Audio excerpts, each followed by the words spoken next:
Dinner का तो मुझे पता नहीं, शायद डिनर तो नहीं हुआ, मुझे भी सुनने में आया है। फिर लीगी रहनुमा मोहम्मद जुबैर का इकरार।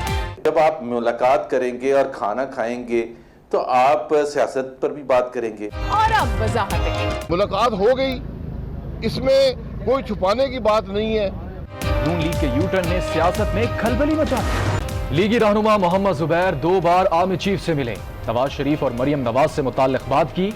मिलने की दरख्वास्त भी मोहम्मद जुबैर ने की थी। तर्जुमान पाक फौज की गुफ्तगू, बताया आर्मी चीफ ने कहा कानूनी मामलात अदालत और सियासी मसाइल पार्लियामेंट में हल होंगे।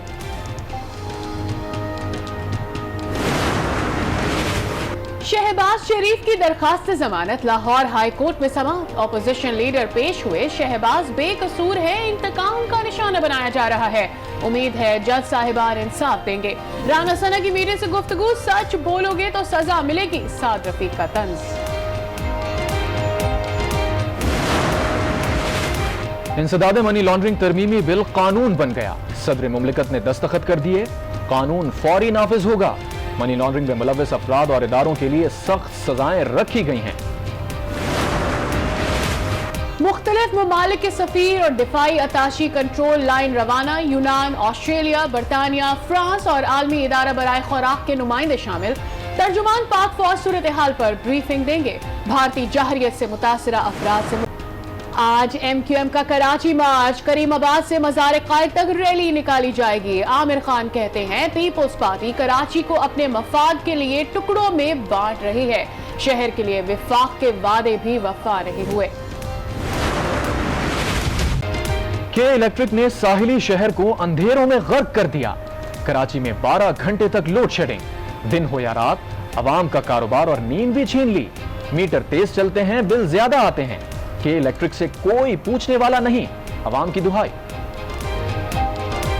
के इलेक्ट्रिक जो है ये आवाम के साथ ज्यादती कर रही है, बदमाश है, ये डाकू हैं, लुटेरे हैं, ये बेपरवाह अदारा है, न कोशिश गवर्नमेंट की परवाह है, न फेडरल का डर है, इनकी अपनी बादशाही है। गाहक परेशान हो जाता है, उधर जाके बैठ के 2-2 के 3 दिन का इंतजार करना पड़ता है, तब मिलता है वो।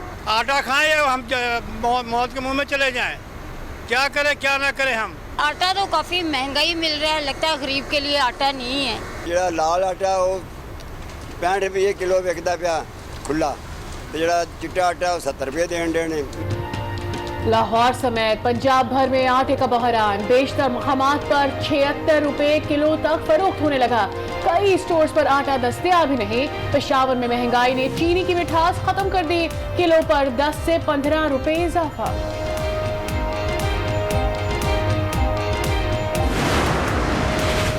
थर पार्कर में चमगादड़ों के डेरे, मिट्टी में 4 से 5 फुट लंबी चमगादड़ें छोटे परिंदों और कब्बों का भी शिकार करती हैं। सहराई लोगों में खौफ और हिरास फैल गया। इसके बाद इस बात के इम्कानात काफी हद तक बढ़ जाएंगे कि पाकिस्तान ग्रे लिस्ट से निकल आए, जबकि दूसरी तरफ भारत की तरफ से ये प्रोपेगेंडा मुसलसल जारी है कि किसी तरह पाकिस्तान अगर ग्रे लिस्ट से ब्लैक लिस्ट में नहीं जाता तो कम से कम ग्रे लिस्ट में बाकी रहे। तो पाकिस्तान ने भरपूर इकदाम किए हैं और पाकिस्तान पूरी तैयारी के साथ जो है अगले माह FATF का जो पेरिस में इजलास है उसमें शरीक होगा। सदर मुश्तरक इजलास में मंजूर होने वाले बाकी 7 बिल पहले ही पाकिस्तान के ग्रे लिस्ट से निकलने के इम्कानात बढ़ गए हैं। अपडेट कर रहे थे नवीद, आपका बहुत शुक्रिया। अभी आगे बढ़ते हैं, आपको बताने के शहबाज शरीफ के खिलाफ आमदन से ज़ायद असासाजात और मनी लॉन्ड्रिंग केस में अबूरी जमानत की दरख्वास्त पर समाअत लाहौर हाई कोर्ट ने कुछ देर के लिए मुलतवी कर दी है। तफसीलात जानते हैं आज न्यूज़ के नुमाइंदे सईद बलोच से। सईद, बताएगा क्या वजह रही कि समाअत को मौखर किया गया है कुछ देर के लिए? सईद, अगर आप तक हमारी आवाज़ पहुँच रही है तो हमारे नाजरीन को अपडेट कीजिएगा। जी, असल में समाअत जब आज तो ये की जा रही थी कि शायद 12 बजे शुरू होगी या लेट शुरू होगी, लेकिन आज समाअत जो है ना वो जल्दी थी, चूँकि कल भी इसी वजह से परसों 2 रोज़ पहले भी समाअत इसलिए मुलतवी हो गई थी कि जो मियाँ शहबाज शरीफ के जो वकला हैं उन्होंने कहा था कि उनके आर्गूमेंट्स जो हैं वो अभी कंप्लीट नहीं हुए, जिसकी वजह से आज तक के लिए समाअत मुलतवी हुई थी। तो आज दोबारा समाअत शुरू हुई और मियाँ नवाज शरीफ के जो वकील हैं, वकला हैं, उनकी जो टीम है उन्होंने अपने दलाइल शुरू किए और उन्होंने यही कहा कि शुरू दिन से ही जो नैब है वो मियाँ शहबाज शरीफ को गिरफ्तार करना चाहती है और उनके ऊपर जो केसेस हैं उनके हवाले से भी नैब के पास कोई ठोस जो है वो मवाद मौजूद नहीं है। मियाँ शहबाज शरीफ बाहर से यहाँ पर आए और उन्होंने अपने आप को अदालतों के हवाले किया, कानून के हवाले किया और जो मुकदमात थे उन्हें फेस किया। मियाँ शहबाज शरीफ ने हमेशा नैब के साथ ताउन किया और इसके साथ साथ 2 रोज़ कबल जब समाअत हो रही थी तो मियाँ शहबाज शरीफ के जो वकला हैं उन्होंने जो नुक्ता उठाया था, उन्होंने ये कहा था कि वो जो शहजाद अकबर साहब हैं जो कि वज़ीर आज़म के जो एडवाइज़र हैं, उनके बयानात को जो है ना वो कोर्ट के सामने रखना चाहते हैं, क्योंकि उन्हें कैसे पता चल जाता है कि नैब क्या कार्रवाई करने वाली है। वो प्रेस कॉन्फ्रेंस में पहले ही बता देते हैं, जो बात वकीलों को भी और नैब प्रोसिक्यूटर को भी पता नहीं होती वो उसे पता चल जाती है। तो इस पर नैब के जो वकील हैं उन्होंने इतराज़ किया था कि इस तरह से तो ये समाअत कभी ख़त्म नहीं होगी, इसमें कई दिन लग सकते हैं। ताहम मुअज़्ज़ज़ अदालत ने शहबाज शरीफ के वकला की दरख्वास्त मंजूर करते हुए 2 दिन के लिए समाअत मुलतवी की थी और आज शुरू हुई थी और आज भी उनके जो वकला हैं वो अपने बहुत शुक्रिया सईद बलोच, इस हवाले से आपने हमें अपडेट किया। आगे चलकर आपसे मजीद भी जानते रहेंगे। सियासत में यू टर्न या यू टर्न की सियासत में कभी हाँ और कभी ना का एक नया सिलसिला। आर्मी चीफ से नून लीगी रहनुमाओं की मुलाकात। इस अहम मुलाकात के हवाले से आपको ये भी बताते चलें कि एक दफ़ा फिर से यू टर्न नज़र आया है। नून लीग की आला क़यादत की कभी हाँ और कभी ना के बाद बिल आखिर तर्जुमान पाक फौज ने तस्दीक कर दी है इस मुलाकात की। बता दिया मुलाकात साबिक गवर्नर सिंध मोहम्मद जुबैर ने की और वो भी एक नहीं बल्कि 2 मुलाकातें की। अपोजिशन की सबसे बड़ी जमात नून लीग की यू टर्न सियासत पर ये रिपोर्ट देखते हैं। आर्मी चीफ से मुलाकात हुई या नहीं, हुकूमत पर यू टर्न का इल्जाम लगाने वाली नून लीग खुद यू टर्न पर यू टर्न लेने लगी। हाँ ना और हाँ ना की गूमगू सूरत हाल से 2-4 नून लीग की नायब सदर मरियम नवाज ने कल मुलाकात से ला इल्मी का इजहार किया था। डिनर का तो मुझे पता नहीं, शायद डिनर तो नहीं हुआ, मुझे भी सुनने में आया, जिस पर शेख रशीद ने आर्मी चीफ से मुलाकातों के इनकार को नून लीग का झूठ करार दिया था।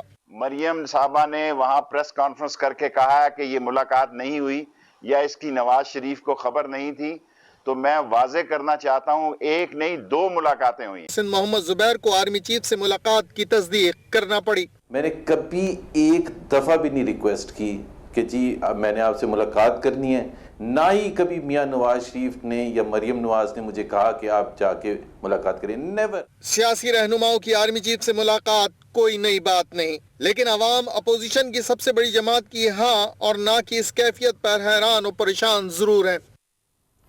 आर्मी चीफ से मुलाकात हुई या नहीं, नून लीग की आला क़यादत भी झुंझला गई है। शाहिद खाकान ने कहा आर्मी चीफ से मुलाकात में छुपाने वाली ऐसी कोई बात नहीं, माजी में भी आर्मी चीफ से मुलाकातें होती रही हैं। अगर आर्मी चीफ को एतराज नहीं तो दूसरों को क्यों है। उन्होंने मोहम्मद जुबैर से आर्मी चीफ की मुलाकात की तस्दीक भी की। क्योंकि फौज की बड़ी प्रेजेंस है, अगर आर्मी चीफ ने मिलना चाहा अपोजिशन से इस मामले में या तमाम पार्लिमानी लीडर से तो मुलाकात हो गई, इसमें कोई छुपाने की बात नहीं है। आर्मी चीफ ने मुनासिब समझा कि मैं अपनी बात उनके सामने रख दूं, उसमें तशहीद की क्या बात है, मुझे ये बात समझ नहीं आती। ये को बता दे कि क्या वो मीटिंग गलत थी। जुबैर साहब की मुलाकातें शायद पहले भी होती रही हैं, उनकी कोई ज़ाती वहाँ पर वाबस्तगी है आर्मी चीफ से, और आर्मी चीफ साहब अगर किसी से मिलना चाहें तो उसमें कोई एतराज़ नहीं होना चाहिए किसी को। ना आर्मी चीफ साहब को एतराज़ है, ना जुबैर साहब को एतराज़ है, तो फिर मुझे समझ नहीं आता कि ये इस पर एतराज़ क्यों उठाया जा रहा है। यहाँ तो मामला मुल्क को चलाने का है, हुकूमत की नाकामी का है। हुकूमत कैसे आई सारा पाकिस्तान जानता है, मुझे बताने की ज़रूरत नहीं है। आज ये हाइब्रिड मॉडल नाकाम हो गया है, अब मुल्क के मसाइल कैसे हल होंगे, APC इस मामले पर काम कर रही है। रहनुमा नून लीग ख्वाजा साद रफ़ी कहते हैं मुल्क में आज़ाद सियासत करने की इजाज़त नहीं, जब आप सच बोलोगे तो आपको सज़ा मिलेगी। मुल्क में हमेशा ताकत का इस्तेमाल होता आया है, वो वक्त करीब है जब वजारत उज़्मा कोई कबूल नहीं करेगा। शेख रशीद साहब को रेलवे की अलिफ बे का नहीं पता, ML1 के साथ मजाक किया जा रहा है। मुल्क में सियासत करने की इजाज़त नहीं है मेरे ख्याल में, और आज़ाद सियासत करने की बिल्कुल इजाज़त नहीं है। आप नाप तोल के बोल सकते हैं और ना बोलें तो ज़्यादा बेहतर है, बोलेंगे तो फिर यही कुछ होगा जो हमारे साथ हो रहा है। बाज़ औक़ात समझ नहीं आती कि ये क्या मामला है, हम खुद क्यों अपने मुल्क को मैस में डाल देते हैं और एक भंवर में फंसा देते हैं और चीज़ें बातचीत से तय क्यों नहीं कर पाते, और हमें ये शौक क्यों है कि हम एक दूसरे के साथ रस्साकशी करें और ताकत का इस्तेमाल करें। क्योंकि भी ताकत का इस्तेमाल हुआ है इस मुल्क में, नतीजा तो कुछ निकला नहीं पॉजिटिव, पाकिस्तान के हक में कभी नहीं निकला। हो सकता है इस बार निकल आए। आजकल करप्शन का मंत्रा चल रहा है, माजी में गद्दार का मंत्रा चलता रहा है। ये तो आप वहाँ ले जाएंगे इस मुल्क को, मैंने पहले भी असेंबली में कहा था, जहाँ वजारतें और वजारतें उस्मा लेके प्लेट में फिरेंगे तश्तरी में, लोग कहेंगे नहीं थैंक यू वेरी मच, आप खुद ही बन जाए। ये वो वक्त आ रहा है। चेयरमैन पीपुल्स पार्टी बिलावल ने गिलगित बल्तिस्तान में आज़ादाना और मुनसिफाना इंतखाबात का मुतालबा कर दिया है। ट्वीट में कहा कि वहाँ के आवाम खुद अपने मुस्तकबिल का फैसला कर सकेंगे। पीपुल्स पार्टी इसी मंशूर पर 2020 के इलेक्शन लड़ेगी। गिलगित बल्तिस्तान के लोगों के ख्वाबों को हकीकत बनाने का वक्त आ गया। उन्होंने मजीद कहा कि शहीद जुल्फ़िकार अली भुट्टो ने गिलगित बल्तिस्तान में पहली इस्लाहात 1974 में मुतारिफ करवाई। गिलगित बल्तिस्तान से FCR और राजी निज़ाम को ख़त्म किया गया। पहला कानूनी फ्रेमवर्क ऑर्डर 1994 में बीबी शहीद ने दिया था। ट्वीट पर बिलावल ने लिखा कि मैंने अपने 2018 के इंतखाबी मंशूर में गिलगित बल्तिस्तान के लोगों को मजीद हकूक देने का वादा किया था। बिलावल ने आवाम से अपील की कि वो पीपल्स पार्टी का मंशूर 2018 डाउनलोड करके गिलगित बल्तिस्तान के हवाले से इस्लाहात और पीपल्स पार्टी के वादे देखें।